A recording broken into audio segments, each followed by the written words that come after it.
लङ्कं कालदुष्टं जलनिधितरणं राक्षसानां विनाशे दक्षं श्रेष्ठं कवीनां त्रिभुवनचरणं प्राणिनां प्राणरूपं ह्वां ह्वां ह्वां ह्वां सततं त्रिभुवनरचितं दैवतं सर्वभूतो देवानां च त्रयाणां फणिभुवनधरं पूर्वमस्तु ते मंगलम।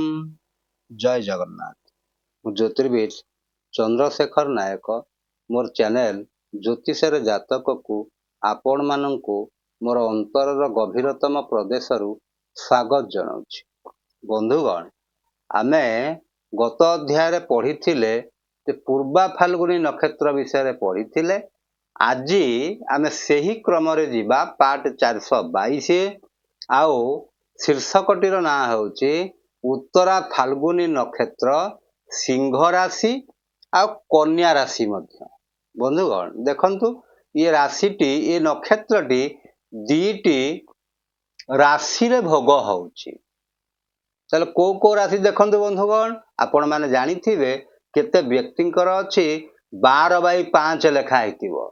ଉପରେ ଲେଖା ହେଇଥିବ 12, ତଳେ ଲେଖା ହେଇଥିବ 5, 12/5 ଏମିତି ଲେଖା ହେଇଥିବ। ତାହେଲେ ଆପଣମାନେ ଜାଣିବେ ଇଏ ହେଉଛି ଉତ୍ତରା ଫାଲ୍ଗୁନୀ ନକ୍ଷତ୍ର ଆଉ ସିଂହ ରାଶି। ଆଉ କେତେ ଜାତକରେ ଲେଖା ହେଇଥିବ 12/6, ତା ମାନେ ଉତ୍ତରା ଫାଲ୍ଗୁନୀ ନକ୍ଷତ୍ର, କନ୍ୟା ରାଶି। ତାହେଲେ ଦୁଇଟି ରାଶିରେ ଇଏ ନକ୍ଷତ୍ରଟି ଭୋଗ ହେଉଛନ୍ତି। ତାହେଲେ ବନ୍ଧୁଗଣ ଆମେ ଦେଖିବା, ତାହେଲେ ତାଙ୍କ ବିଷୟରେ ଆମେ କିଛି ଜାନକାରୀ ନେବା।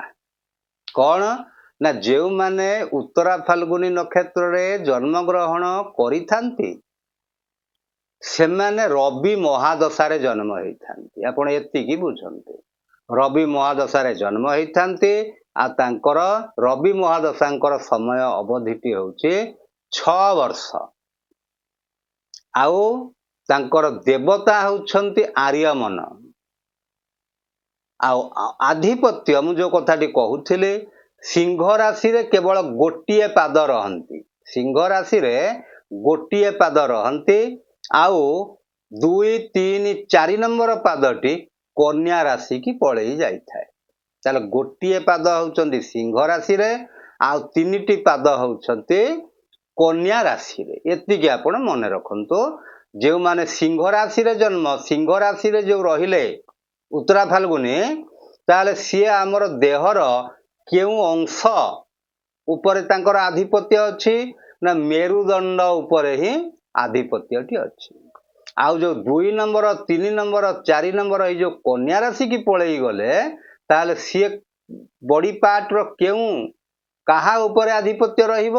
ତଳି ପେଟ, କାହିଁକିନା ସେ ବୁଧଙ୍କର ରାଶିଟି।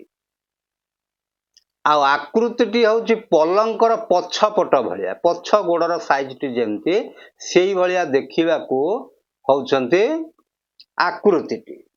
ଆଚ୍ଛା ବନ୍ଧୁଗଣ, ତାହେଲେ ଦେଖନ୍ତୁ, ଆମେ ତାଙ୍କ ବିଷୟରେ କିଛି ଜାଣିବା। ତାଙ୍କର ଶୁଭ ସଂଖ୍ୟାଟି ହେଉଛି 1 ନମ୍ବର ସଂଖ୍ୟାଟି। 1 ନମ୍ବର ସଂଖ୍ୟାଟି ହେଉଛି ତାଙ୍କ ପାଇଁ ଶୁଭ।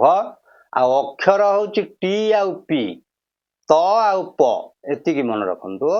ଯଦି ଆପଣଙ୍କର କିଛି ଅକ୍ଷର ଦରକାର ପଡୁଛି, କିଛି ନାଁ ଦେବାକୁ ଆପଣ ଚାହୁଁଛନ୍ତି, ଟି ଅକ୍ଷରରେ ଦେଇପାରିବେ, ପି ଅକ୍ଷରରେ ବି ଦେଇପାରିବେ। ଆଉ ରଙ୍ଗଟି ହେଉଛି କ'ଣ? ନୀଳ ରଙ୍ଗ। ଦିଗଟି ହେଉଛି ପୂର୍ବ ଦିଗ ଆଉ ଦକ୍ଷିଣ ଦିଗ। ଆଉ ବୃକ୍ଷଟି ହେଉଛି ରୁଦ୍ରାକ୍ଷ ବୃକ୍ଷ। ଆଉ ବିବାହ ଦଶମେଳକରେ ଯୋନି ହେଉଛନ୍ତି ଏମାନେ ଗାବ ଯୋନି, ଗଣ ହେଉଛନ୍ତି ନରଗଣ, ନାଡ଼ି ହେଉଛନ୍ତି କ୍ରୋଡ଼ ନାଡ଼ି। ତାହେଲେ ବନ୍ଧୁଗଣ, ଆପଣମାନେ ଯଦି ଏ ଜିନିଷଟି, ଯେଉଁମାନେ ଜ୍ୟୋତିର୍ବିଦ ହେବା ପାଇଁ ଚାହୁଁଛନ୍ତି, ଏଇ ବିଷୟଟିକୁ ଯଦି ଧ୍ୟାନ ଦେବେ, ତାହେଲେ ସେମାନେ ଉତ୍ତରା ଫାଲ୍ଗୁନୀ ନକ୍ଷତ୍ର ବିଷୟରେ ନଲେଜ ପାଇପାରିବେ। ନକ୍ଷତ୍ର କ'ଣ ବୋଲି କରି, ଆଉ କେଉଁ କେଉଁ ଜିନିଷ ତାଙ୍କ ପାଇଁ ଶୁଭ ଜିନିଷ, ସେଗୁଡ଼ିକ ସିଏ ମନେ ରଖିବେ। ତାହେଲେ ବନ୍ଧୁଗଣ, ଏବେ ଦେଖିବା ଯେ ଏଇ ଯେଉଁ ପୂର୍ବା ଫାଲ୍ଗୁନୀ ନକ୍ଷତ୍ରରେ ଯେଉଁମାନେ ଜନ୍ମଗ୍ରହଣ କରିଥାନ୍ତି, ସେମାନେ ମୁଖ୍ୟତଃ କେଉଁ ଡିପାର୍ଟମେଣ୍ଟରେ ଚାକିରି କରିବା ପାଇଁ ବା ତାଙ୍କର ପରିଶ୍ରମ କରିବେ ସେ କଥାଟି କୁହାଯାଇଛି। ଦେଖନ୍ତୁ କ'ଣ ନା ମୁଖ୍ୟ ହେଉଛି ସେମାନେ କ'ଣ ଯେତେ ପ୍ରକାର ଏଣ୍ଟରଟେନମେଣ୍ଟ ପ୍ରୋଗ୍ରାମ ଅଛି, ନାଚ ଗୀତ ଠାରୁ ଆରମ୍ଭ କରିକିରି ଯେତେ ପ୍ରକାର ଏଣ୍ଟରଟେନମେଣ୍ଟ ପ୍ରୋଗ୍ରାମ ଅଛି ତା ଦେହରେ ସେମାନେ ଭଲ ପରଫର୍ମାନ୍ସ କରିପାରିବେ, ଭଲ ଶିକ୍ଷକଟିଏ ହେଇ ମାନେ ଏଜୁକେସନ ଲାଇନରେ ସେମାନେ ଭଲ କାମ କରିପାରିବେ, ଭଲ ଶିକ୍ଷକଟିଏ ହେଇପାରିବେ, ଭଲ ଅଧ୍ୟାପକଟିଏ ହେଇପାରିବେ, ଆଉ ମୁଖ୍ୟ ଆଉ କ'ଣ ଭଲ ଖେଳାଳି ବି ହେଇପାରିବେ, ସେମାନେ ଭଲ ଖେଳାଳି ହେଇପାରିବେ।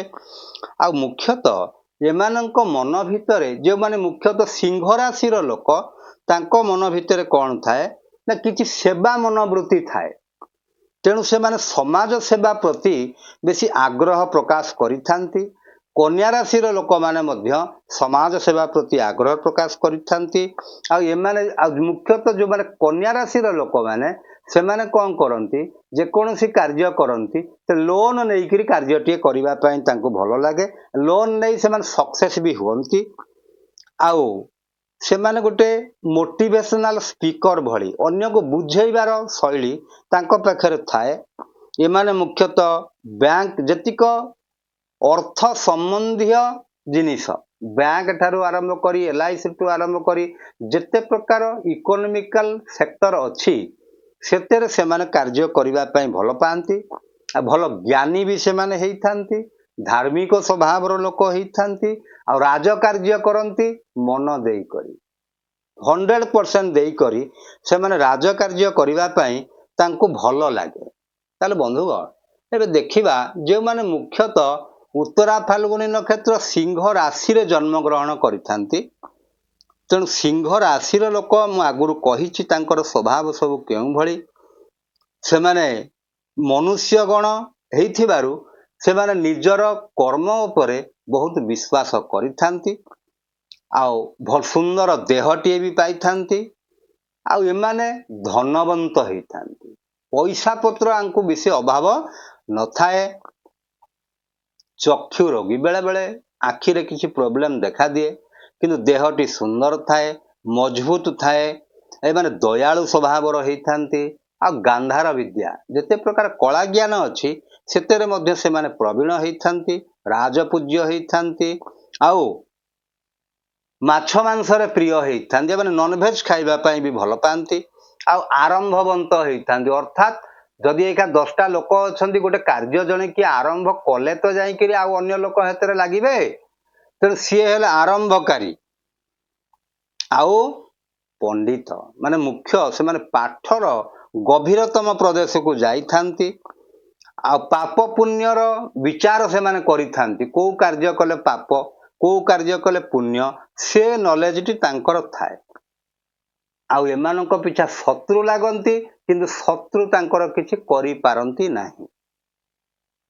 ଆଉ ମୁଖ୍ୟତଃ ଏମାନେ କ'ଣ ହେଇଥାନ୍ତି, ସତ୍ୟବାଦୀ ହେଇଥାନ୍ତି, ବିନୟୀ ହେଇଥାନ୍ତି, ଏମାନେ ସବୁବେଳେ ସତ କହିବାକୁ ଭାରି ଭଲ ପାଆନ୍ତି, ଆଉ ନାରୀଙ୍କୁ ବି ସମ୍ମାନ ଦିଅନ୍ତି। ଆଉ ଯେଉଁମାନେ ଉତ୍ତରା ଫାଲ୍ଗୁଣୀ ନକ୍ଷତ୍ର କନ୍ୟା ରାଶିର ହେଇଥାନ୍ତି ସେମାନେ ହେଲେ ବୁଧ କ୍ଷେତ୍ରୀ, ଅର୍ଥାତ୍ ତାଙ୍କ ରାଶିର ମାଲିକ ହେଉଛନ୍ତି ବୁଧ। ଆଉ ଏମାନେ ମୁଖ୍ୟତଃ ପ୍ରବାସରେ ବେଶୀ ଦିନ ରହନ୍ତି, ମାନେ ବିଦେଶରେ ବେଶୀ ଦିନ ରହନ୍ତି। ମାନବ ଗଣ ହେଇଥିବାରୁ ସେମାନେ ନିଜ କର୍ମଫଳ ଉପରେ ବହୁତ ବିଶ୍ୱାସ କରନ୍ତି, ନିଜ ଉପରେ ତାଙ୍କର ବହୁତ କନଫିଡେନ୍ସ ଥାଏ। ଏମାନେ ଦାତା ହେଇଥାନ୍ତି, କାହାକୁ 5 ଟଙ୍କା ଦେବା ଜାଗାରେ 10 ଟଙ୍କା ବି ଦେଇ ଦିଅନ୍ତି। ଗୌର ଦେହୀ ବି ଶ୍ୟାମଳ ବର୍ଣ୍ଣ ହେଇଥାନ୍ତି, ଆଉ ଲକ୍ଷଣବନ୍ତ ହେଇଥାନ୍ତି, ମାନେ ଉଚ୍ଚ କୋଟିର ଗୋଟିଏ ମଣିଷ ହେବା ପାଇଁ ତାଙ୍କ ପାଖରେ ସବୁ ପ୍ରକାର ଗୁଣ ଥାଏ। ଏମାନେ କୂଳନାୟକ ହେଇଥାନ୍ତି, ଅର୍ଥାତ୍ ତାଙ୍କ କୂଳରେ ଯେତେ ଲୋକ ଆଗରୁ ଥିଲେ ବା ଭବିଷ୍ୟତରେ ଆସିବେ ତା ଭିତରେ ଆଙ୍କର ନାଁଟି ନିଶ୍ଚିତ ଭାବରେ ଥାଏ। ଆଉ ଭୋଜନ ସୁଖୀ, ଖାଇବା ପାଇଁ ଭାରି ଭଲ ପାଆନ୍ତି, ଗୀତ ବାଦ୍ୟରେ ଯେତିକି କଳା ଜିନିଷ ଅଛି ସେଥିରେ ମଧ୍ୟ ସେମାନଙ୍କର ରୁଚି ଥାଏ, କଳା ବିଦ୍ୟା ଉପରେ। ରାଜଦ୍ୱାରେ ପୂଜିତ ହେଇଥାନ୍ତି ଏମାନେ, ତାମାନେ ଯେଉଁ କାର୍ଯ୍ୟଟି ସେ କରନ୍ତି 100% ଦେଇ କରିବାକୁ ଚେଷ୍ଟା କରନ୍ତି, ଏମାନେ କେବେ ଠକିବାକୁ ଚେଷ୍ଟା କରନ୍ତି ନାହିଁ, ଏମାନଙ୍କର ସେ ଗୁଣଟି ନଥାଏ ଠକିବା ଗୁଣ। ଆଉ ଚାଲାକ ବି ବହୁତ ହେଇଥାନ୍ତି। ଆଉ ମୁଖ୍ୟତଃ ଏମାନେ ପ୍ରଖର ବୁଦ୍ଧି ୟାଙ୍କର ଥିବା ହେତୁ ତାଙ୍କ ଭିତରେ ଗୋଟେ ସୃଜନଶୀଳତା ଥାଏ।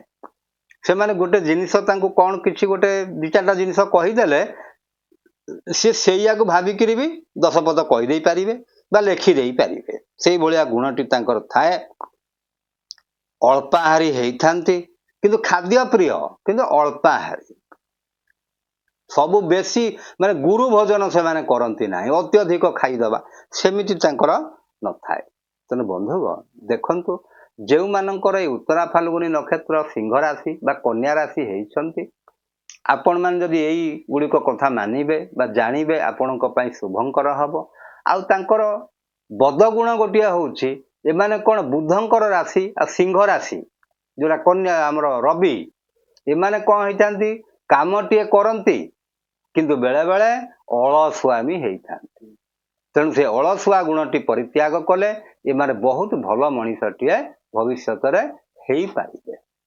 ହଉ ବନ୍ଧୁଗଣ, ଆପଣମାନଙ୍କୁ ଯଦି ଭଲ ଲାଗିଥାଏ ଲାଇକ୍ କରିବେ, ସେୟାର କରିବେ, ସବସ୍କ୍ରାଇବ୍ କରିବେ। ଏତିକିରେ ରହିଲି ବନ୍ଧୁଗଣ। ଜୟ ଜଗନ୍ନାଥ।